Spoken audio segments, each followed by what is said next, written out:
كنتم خير أمة أخرجت للناس تأمرون بالمعروف وتنهون عن المنكر وتؤمنون بالله. الحمد لله رب العالمين والصلاة والسلام على أشرف الأنبياء والمرسلين وعلى آله وصحبه أجمعين. اللهم لا سهل إلا ما جعلته سهلا وأنت تجعل الحزن إذا شئت سهلا. أما بعد. Mes chers frères et sœurs, vous l'avez compris, le sujet d'aujourd'hui porte sur al-mukhaddirat, les drogues. Tout type de drogue est mauvais et nuisible pour la santé. Plus que cela, cela nuit à sa propre santé, mais ça nuit aux autres. Et c'est ce qu'il y a de plus catastrophique. Alors que le messager de Dieu, alayhi salatu wassalam, nous dit, kama ja'a fi sahih, la darara wa la dirar. Nul préjudice à soi-même, il n'est pas autorisé de te porter préjudice à toi-même, comme il n'est pas autorisé à porter préjudice où il n'est pas autorisé de porter préjudice à autrui. Alors des gens ont oublié qu'en consommant ou qu'en vendant al-mukhaddirat, ces drogues-là, eh bien non seulement ils se font du mal à eux-mêmes, mais ce qui est plus triste et malheureux, c'est qu'ils font du mal à autrui. Et ce sont en général des gens égoïstes qui ne pensent qu'à leur propre personne. Ils font du mal à autrui directement ou indirectement. Eh bien une personne qui consomme de la drogue, eh bien ne se détruit pas simplement, mais il détruit sa famille autour de lui, il détruit son épouse, il détruit ou elle détruit son époux si elle consomme des drogues, il détruit ses enfants, il détruit son environnement. Pourquoi? Parce qu'il fait mal aux gens, qu'il aime et qu'il l'apprécie et qui lui veulent du bien, mais c'est un égoïste, il ne pense qu'à lui-même. Et il a oublié que Dieu n'est pas insouciant et Dieu n'est pas négligent et Dieu voit tout, entend tout, c'est tout. Et celui qui cause préjudice quelconque à autrui, il le payera un jour ou autre, un jour ou l'autre, ici-bas ou dans le delà. Voilà pourquoi il est important à celles et ceux qui consomment des drogues de prendre vraiment conscience, eh bien qu'ils ne font pas du mal qu'à eux-mêmes, mais ils font du mal à eux-mêmes et à leur entourage. Et c'est une double responsabilité qu'ils ont, parce que non seulement on a la responsabilité de s'occuper de son propre corps et de lui apporter ou accorder tous ses droits, mais on a la responsabilité d'accorder tous les droits que mérite notre entourage et avant tout notre famille. Allah tabaraka wa ta'ala dit « Qu anfusakum wa ahlikum nara » Préservez vos personnes ainsi que vos familles. Et il n'a pas dit que sa propre personne. On a cette responsabilité de préserver nos familles, mais non. Lui, il est égoïste, il ne préserve pas sa famille, mais il détruit sa famille. Parce que c'est un égoïste, il dira peut-être je suis faible. Faux, avant tout c'est un égoïste. Ayyuha al-ikhwatu wal-akhawat, le sujet porte sur les consommateurs, mais aussi ceux qui vendent. Comme on va le voir, incha'Allah tabaraka wa ta'ala, parce que, comme dit le proverbe, il n'y a pas de fumée sans feu. S'il y a des consommateurs, c'est qu'il y a des vendeurs. Et les vendeurs ont une part de responsabilité énorme, comme on va le voir, avant tout. Allah tabaraka wa ta'ala, parce que là, on va parler d'un point de vue religieux, et bien sûr, je ne suis pas en train de dire, ici, le musulman qui consomme de la drogue a fait quelque chose de mal ou de bien. Non, l'être humain qui consomme de la drogue, eh bien, fait quelque chose de mal. Et il est important de le rappeler parce qu'on a l'impression aujourd'hui que quand un musulman fait quelque chose de mal, eh bien, tous les musulmans doivent se justifier parce qu'on dirait que c'est l'islam qui a fait quelque chose de mal. L'islam est complet, les musulmans ne le sont pas, car les musulmans sont des êtres humains et tout être humain commet des erreurs et fait des péchés.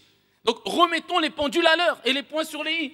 Ici, je m'adresse, en tant qu'être humain avant tout, et ensuite aussi en tant que musulman, et je ne m'adresse pas particulièrement, ou pas seulement on va dire, aux musulmans, mais particulièrement aux musulmans, car c'est mon rôle, je suis imam, je ne suis pas prêtre. Mais ça ne veut pas dire que c'est simplement les musulmans qui consomment ou qui vendent de la drogue. C'est un sujet qui touche les sociétés, et en tant que concitoyen, en tant qu'être humain, et aussi en tant que musulman, il est important de rappeler la gravité de la consommation des drogues, et pourquoi pas. Alors que même les non-musulmans, dans des paquets de cigarettes, on n'en est pas là à la cigarette, hein, on parle des drogues. Hein. Mais qu'est-ce qui fait partie des drogues maintenant? On ne sait plus trop. Mais les paquets de cigarettes, eux-mêmes, non-musulmans, bouddhistes, agnostiques, athées, reconnaissent que fumer tue.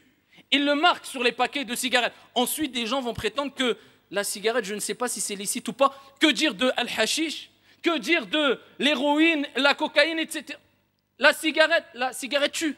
C'est prouvé scientifiquement. À travers des expertises, c'est prouvé. Que dire des drogues dites dures? Alors qu'on ne parle même pas de la cigarette. Mon sujet ne parle pas particulièrement de la cigarette, bien que la cigarette est une drogue aussi.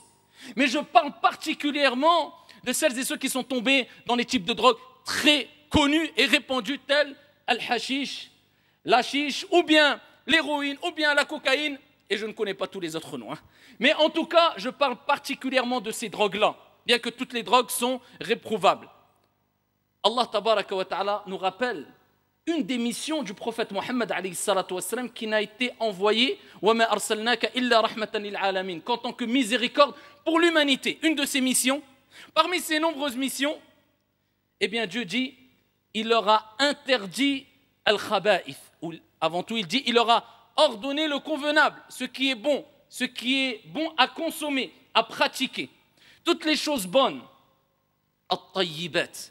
Et il leur a interdit al-khaba'ith. Al-khaba'ith, c'est tout ce qui est répugnant, mauvais à la consommation, à la pratique, pour son corps, pour son environnement, etc. Bien sûr que le prophète recommandait, ordonnait ou interdisait dans la religion qu'après avoir eu al-wahi.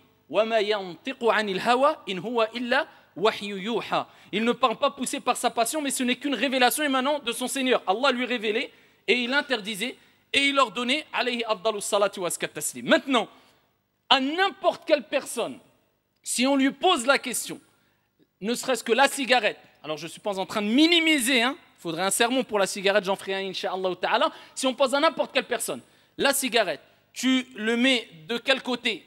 Du côté de al-khaba'ith ou bien at-tayyibat? N'importe qui te dira que ça fait partie des mauvaises choses, pas des bonnes choses. Que dire de al-hashish ou la cocaïne ou je ne sais quoi encore, ces drogues? Vous pensez qu'il y a une once d'espoir, et je m'adresse à ces gens-là qui consomment, que ces drogues-là soient peut-être considérées comme licites? Aucune religion, eh bien, ne permettrait la consommation de ces drogues-là si elle a un minimum d'humanisme et de conscience. Ce n'est pas possible. Alors qu'on sait que ça détruit, comme je vous ai dit, non seulement les corps, mais les familles, et ça divise au sein des familles et au sein des sociétés. Il faut savoir qu'Allah tabaraka wa ta'ala, notre Seigneur, parce que nous sommes musulmans, donc nous nous adressons avant tout à des musulmans, et il est important de rappeler les textes prophétiques et coraniques. Allah tabaraka wa ta'ala nous parle de la consommation de ce qui est interdit en islam, le vin et l'alcool. Ce qu'on appelle si on parle du vin, al-khamr. Al-khamr renvoie ici vers ce qui voile la conscience. Voilà pourquoi on appelle al-khimar, le voile al-khimar, parce qu'il voile aussi. C'est un voile. Donc al-khamr voile la conscience, c'est-à-dire que la personne n'est plus lucide. Elle perd conscience quelque part, elle divague, elle n'est plus elle-même, ça voile la raison. Et Allah tabaraka wa ta'ala, quand il interdit al-khamr dans le Coran al-Karim, eh bien, il nous met en garde sur sa consommation et dans un récit prophétique sur sa consommation ainsi que sa vente, ici le fait de l'exporter, de la transporter, ila akhir. Et Allah Azza wa Jal dit Innama harrama alaykumul khamr. Allah a interdit al-khamr, le vin. Wal maysir, les jeux d'hasard, pas les jeux simplement, mais les jeux d'hasard. Ainsi que les pièces dressées, les flèches de divination, c'était des pratiques basées sur l'association à Allah tabaraka wa ta'ala, sont rijsum min amali shaitan. Sont une chose mauvaise, ici une abomination, œuvre de shaitan. C'est Dieu qui le dit dans le Coran. Fajtanibuhu la'allakum tuflihun. Éloignez-vous-en. Donc on sait que ici on parle de al-khamr, ce qui voile la raison. Dans un autre verset coranique, Allah tabaraka wa ta'ala nous rappelle pourquoi, ou parmi les raisons pour lesquelles Allah il a interdit al-khamr, la consommation de ce qui voile la raison, et il nous rappelle qu'à travers al-khamr, shaitan veut créer la haine, et ici, l'inimité entre vous, les conflits, les bagarres, les problèmes, la haine, l'animosité entre vous. Et il veut vous éloigner de l'invocation d'Allah et de salah et de la prière. Est-ce que vous allez cesser, comme Dieu dit dans le Saint-Coran? Donc on sait que c'est une œuvre de shaitan. Quelqu'un va nous dire, mais Allah parle de l'khamr, il ne parle pas de l'mukhaddirat, des drogues, comme la chiche, etc. Eh bien, le prophète, alayhi salatu wassalam, il éclaircit la situation. Dans un autre hadith, rapporté par l'imam Muslim, il dit, alayhi salatu wassalam, tout ce qui énivre, qui voile une partie ou la totalité de la raison à travers la consommation quelconque de produits, eh bien, est considéré comme khamr. C'est-à-dire ce qui voile la raison et la conscience, donc ce qui est interdit. Et il dit, et tout ce qui est considéré comme khamr est haram, est strictement interdit. Ça, c'est un hadith clair qui nous montre que, eh bien, toute consommation de produits qui voilent une partie de ta raison, et qui fait que tu n'es plus toi-même, tu n'as plus main prise sur toi-même, savoir la raison, c'est strictement interdit. De plus, il suffit de voir les dégâts qu'ont causé autour de nous la consommation des drogues pour se rendre compte que la parole d'Ibn Kathir est vraiment vraie. Man aasha ala shay'in matha alayh wa man matha ala shay'in bu'itha alayh. Celui qui vit en ayant l'habitude de faire une chose, bonne ou mauvaise, mourra sur cette chose-là, cette action. Et celui qui meurt sur cette action ressuscitera devant Allah sur la même action. Et la preuve de cela, c'est un hadith où le prophète alayhi afdalu salati wa azka taslim a dit: toute personne ressuscitera auprès d'Allah dans la même position dans laquelle il est morte.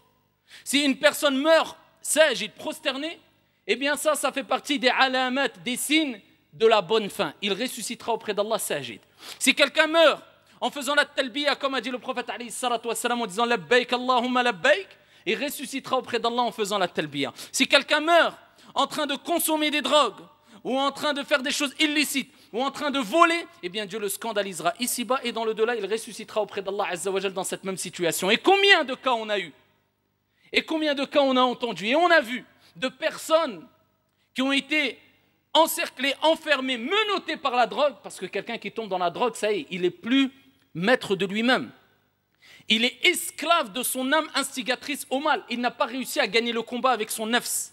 Et il est devenu esclave. Donc ici, il n'arrive plus à prendre le dessus, malheureusement. Eh bien, ces gens-là sont dans des situations plus propices de mourir dans une mauvaise fin qu'une bonne fin. Et voilà pourquoi beaucoup de personnes qui sont mortes dans une situation catastrophique, c'était des gens en général qui se droguaient tout au long de leur vie.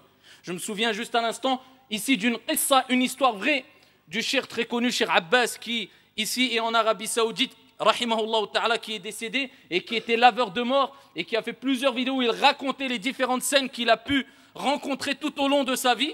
Eh bien, il raconte ici, et là on parle de l'Arabie Saoudite, un endroit, on va dire, pays musulman, où normalement, voilà, on dirait peut-être que, non, là-bas c'est les lieux saints, la drogue n'est pas arrivée jusque là-bas. Eh bien si, et en grande quantité, et plus que ce que tu ne penses.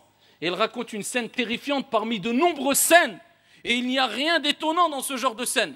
Il y a des scènes encore plus catastrophiques.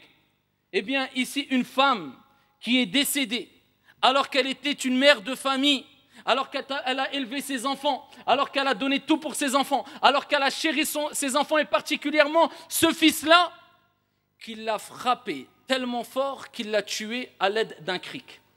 Et il l'a frappé au visage. Vous savez pourquoi? Afin ici de lui extraire son dentier en or afin de pouvoir vendre cet or-là et pouvoir aller consommer de la drogue car il était en manque. Et il y a les photos ici de cette femme-là qui est décédée. Et ici, on voit son visage tout détérioré à cause de la violence des coups du cric d'un enfant dans un pays musulman qui était en manque pour arracher les dents en or à sa mère. Ça, c'est les conséquences de quoi? Le mukhaddirat.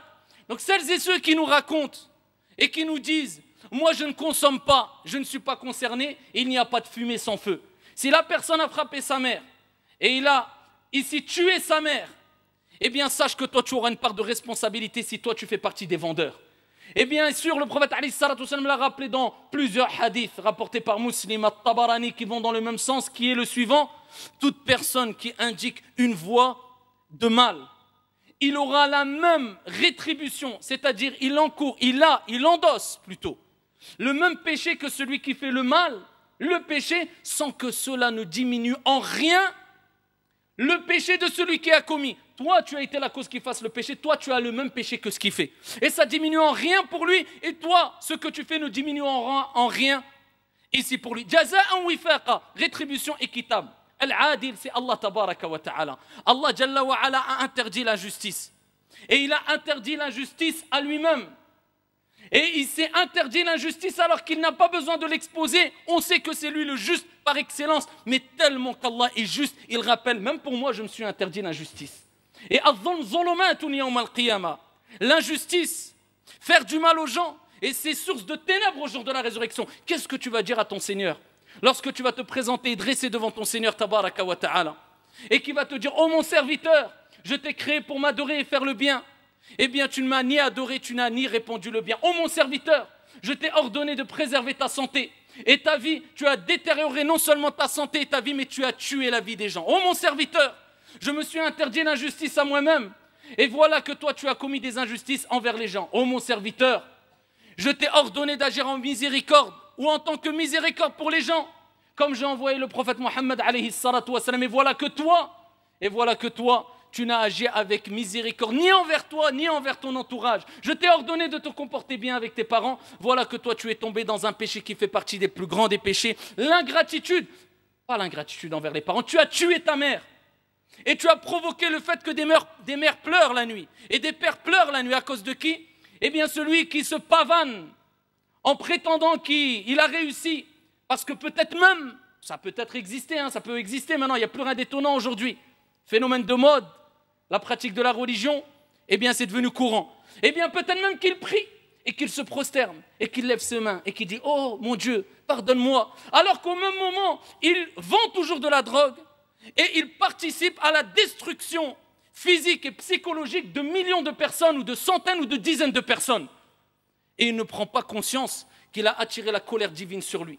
Le prophète alayhi afdalus salati wa azka taslim nous dit dans le hadith rapporté par Ad-Daraqutni bi sanadin sahih: Inna Allah idha harrama shay'an harrama thamanah.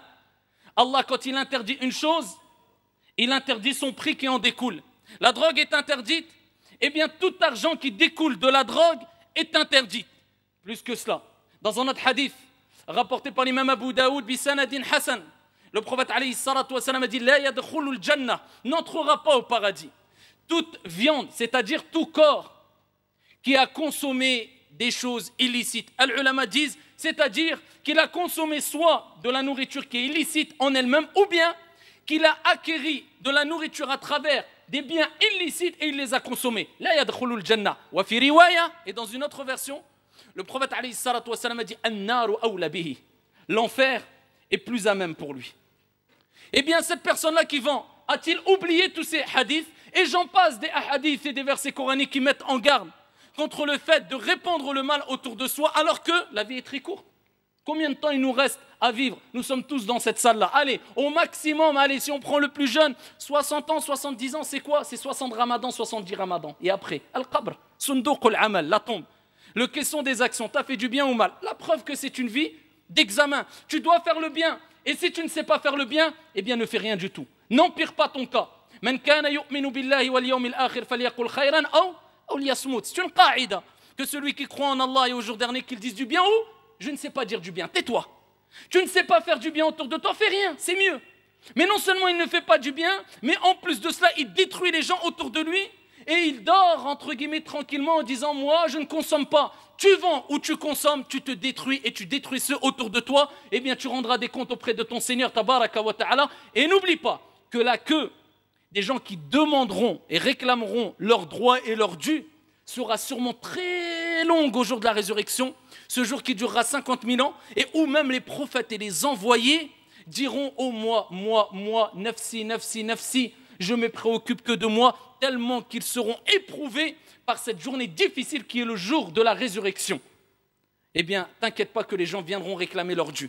Donc, avant de te dire demain, après-demain, dans 10 ans, dans 1 an, je me repentirai, prends conscience. Tout ce que je viens de dire est dit al-an, maintenant. Maintenant, je me repens si tu en fais partie, des consommateurs ou des vendeurs. Maintenant, je me repens. Maintenant, je regrette ce que j'ai fait. Ya Rab, maintenant, à cet instant-là, je te demande pardon. Wallahi, comme je le dis, je le répète, on a vu des cas et des cas. Moi, je ne veux pas citer des cas parce que je fais un sermon dans une ville bien définie et autre. Donc, il n'est pas de mon devoir de citer des cas par crainte qu'il y ait des mauvais soupçons. Mais en tout cas, ce que je peux vous dire, c'est qu'un des cas qui m'a choqué le plus et qui m'a rappelé à l'ordre le plus, c'est ce jeune, il y a des années, que j'avais rencontré et qui j'exhortais. Et je me rappelle, comme si c'était hier, et je lui disais, attention, la vie est très courte, évite de continuer dans tes péchés, dans ce type d'égarement dans lequel tu es, c'est quelque chose de quand même grave, etc. Et c'était une personne qui avait de bonnes intentions, c'était un jeune, et c'était une personne qui me disait, Wallah, je sais que tu as raison, mais Inch'Allah, j'attends, je suis en train de m'organiser pour ceci et cela, ensuite j'arrête tout. Wallah, quelques heures après, on m'a appelé, on m'a dit, il faut aller laver un tel, il est décédé. Rahimahullahu ta'ala. Ça pour nous rappeler, Ahibati Fillah, que Dieu, avant qu'il descende sa colère sur une personne, Et je ne dis pas que Dieu est en colère contre cette personne, le jugement appartient à Allah Azza wa Jal, mais du moins, avant qu'il descende sa colère sur une personne, sachez que Dieu n'est pas injuste, il lui envoie des messages. Et il lui envoie des rappels. Et combien de gens ont dit, j'ai eu ce rappel-là, et wallah, je me suis repenti, attends. D'autres personnes ont dit, bien fait pour moi, je me rappelle quand j'ai eu ceci et cela, je n'ai pas écouté, et bien voilà ce qui m'arrive aujourd'hui. Et des gens ne peuvent même plus parler parce qu'ils sont morts. Et peut-être qu'ils disent devant Dieu, Rabbi rji'oun, comme Allah l'a dit dans le Coran, Ya Allah, remets-moi sur terre. Peut-être que j'accomplirai des bonnes choses dans ce que j'ai délaissé. La réponse de Dieu, Kalla, innaha kalimatun huwa qailuha wa min waraihim barzakhun ila yawmi yub'athun. Ce n'est qu'une parole vaine. Et maintenant il est dans le barzakh, dans la tombe. Et là il rendait compte. Voilà pourquoi il est important de se précipiter à se repentir, de cesser de faire du mal aux gens, de cesser de faire du mal à soi-même et de mettre tout en œuvre afin de ne plus retomber ou de ne pas tomber. Car la prévention est importante dans ces choses-là. Et voilà pourquoi je termine avec 2 conseils pour nos jeunes à Shabab. Première des choses, attention aux fréquentations.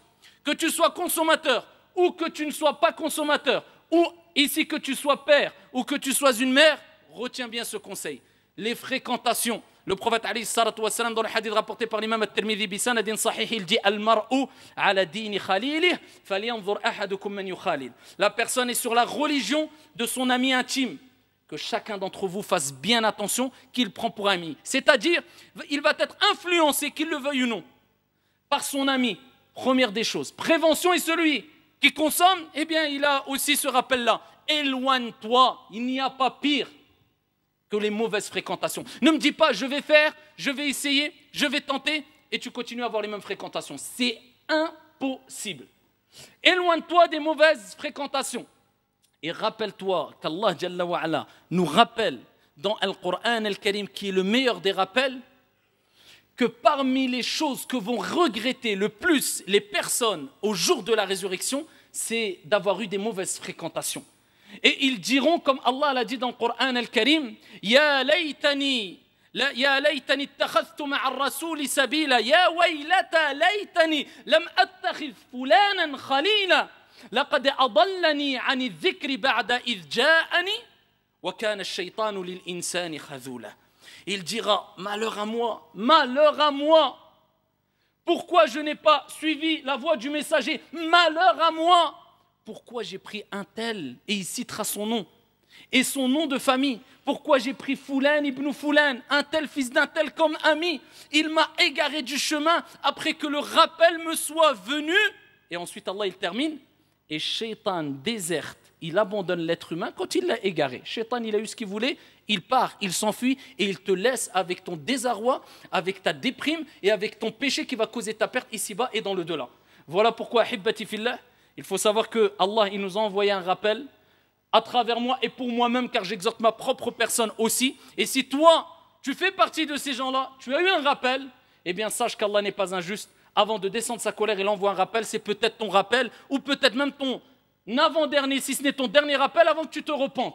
Qu'Allah tabaraka wa ta'ala fasse que les jeunes d'aujourd'hui ne tombent pas dans cette drogue qui a été banalisée énormément et qui s'éloigne des mauvaises fréquentations. Et aussi, il est important de s'accrocher à la religion. On n'a rien sans rien. Si la personne ne s'accroche pas à la religion, il n'arrivera pas. Allah dit dans le Coran, Iyyaka na'budu wa iyyaka nasta'in. On cherche secours auprès de qui? Allah. Allah dit wasta'inu bis sabri was salah. Chercher secours dans la patience et la prière. On dit à ce jeune, fais ta prière, tu n'as pas le choix. Allah dit dans un hadith divin, ô mon serviteur, si tu marches vers moi, je cours vers toi. Mais Allah veut que tu fasses le premier pas. Allah, il veut que tu prouves que tu es motivé. Donc prie et demande pardon à Dieu. Et accroche-toi, ça va être un combat. Un grand combat contre ton âme. La guerre est déjà déclarée depuis ta naissance avec ton âme. Est-ce que tu vas gagner le combat ou est-ce qu'elle va gagner? Mais il est important de savoir que tant que tu es vivant et que tu t'accroches à la religion, Inch'Allah, Dieu t'aidera. Car Dieu, ici, n'abandonne pas son serviteur qui fait le premier pas. Parmi les causes aussi, il est important d'aller voir des médecins, aller faire une cure de désintoxication ou aller voir des psychologues et abandonner toutes ces paranos ici qui touchent beaucoup de gens. Quelquefois, des parents viennent et disent « Mon fils, il est mejnoun, mon fils, il a un mess, mon fils, il a 100 djinns en lui. » Tu parles avec lui 10 minutes, tu vois, Msken, il est rempli d'égarements, il est dans les drogues depuis 20 ans, il a ni djinn, ni rien du tout. Ton fils, il consomme des drogues, ni plus ni moins. Il n'y a pas de secret de djinn ou pas de djinn. Si les djinns peut-être pouvaient parler, ils témoigneraient contre toutes ces personnes-là. Subhanallah, toujours djinn, sihr, ruqya, simple. C'est pas comme ça. Il faut, parce que l'être humain n'aime pas faire des efforts. Il n'y a pas d'autre choix. Retrousse les manches, eh bien, combat ton âme instigatrice au mal, va voir des psychologues, va voir des psychiatres. Après avoir demandé à Allah tabaraka wa ta'ala de t'accorder la guérison et le soutien, et suis un traitement. En respectant cela, sache que tu peux t'en sortir, car rien n'est difficile pour ton Seigneur tabaraka wa ta'ala. Wallahu ta'ala a'la wa a'lam wa ahkam.